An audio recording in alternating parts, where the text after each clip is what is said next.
విజయనగరం జిల్లా మెండాడ మండలం పెదమేడపల్లి గ్రామంలో వాటర్ ట్యాంక్ శిథిల వ్యవస్థకు చేరుకున్నది. దాన్ని ఆనుకునే ఉన్న ఎంపంప్ స్కూల్ విద్యార్థులు బ్రేక్ సమయంలో ఆ ట్యాంక్ కిందకు వెళ్లి ఆటాడుకుంటారు. ఏ క్షణాన ఆ ట్యాంకులో పడిపోతుందో, ఆ ట్యాంకు కూలి పడిపోతుందని విద్యార్థుల తల్లిదండ్రులు భయభ్రాంతులకు గురవుతున్నారు.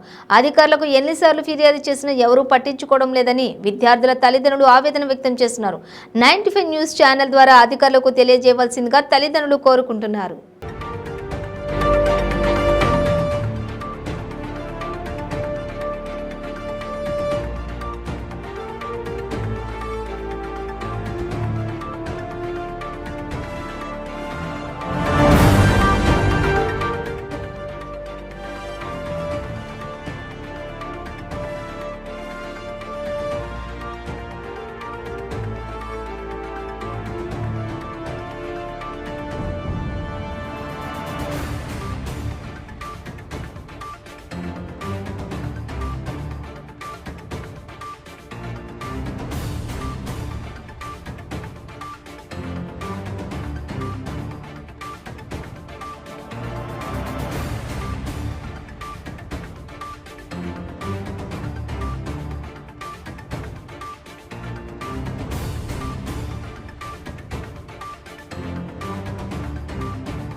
ఇక్కడ పిల్లలు చదువుతున్న స్కూల్ ఎంపీపీ స్కూల్ ఉంది. దానికి ఆనుకుని నీళ్ళ ట్యాంక్ ఉందండి.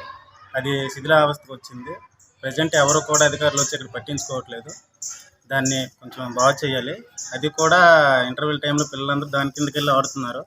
అది ఎప్పుడే ఏ క్షణం ఏటవుతుందో తెలియదు. ఆ నీళ్ళ ట్యాంకు శిథిలావస్థకు వచ్చింది. దాన్ని కొద్దిగా పట్టించుకోవాల్సిందిగా అధికారులు కోరుకున్నామండి. ఆ కారణం పిల్లలు అందరూ కూడా దాని భయాందోళనకి గురవుతున్నారు. దయచేసి పట్టించుకోవాల్సిందిగా. ట్యాంక్ దగ్గర పిల్లలు చదువుకుంటారు. పిల్లలు ఏమైపోతారో భయంకరంగా ఉన్నది. అప్పుడు ఆఫీసులో వచ్చారు, పట్టించుకోలేదు. కానీ ఎలాగొంతుంది, ఎట్టుకుంటుంది, ఏ చెట్టని ఎలాగొంతారో చెప్పనపోతాను. మేము అక్కడ వంటలు వండుతాను. మామ కూడా పారిపోవడం ఒకసారి పెచ్చి పడిపోయింది. మీరు ఎలాగొంతుంది, ఎట్టుకుంటుందో పిల్లలు ఎలాగని భయంకరంగా ఉంది. ఇంటర్వ్యూలో కూడా పరిగెడతాను, అందరూ వండుతారు. కానీ ప్రభుత్వం పట్టించుకోవడం కారణం ఏంటండి? ఏడు చేస్తారా మీరు? దేనికి ఉండి స్కూల్ మూసిమంటారా చెప్పండి. ఏం పిల్లలు ఏమి అయిపోయినా సార్ దయచేసి మీరు ఏం చేస్తారో చేయండి.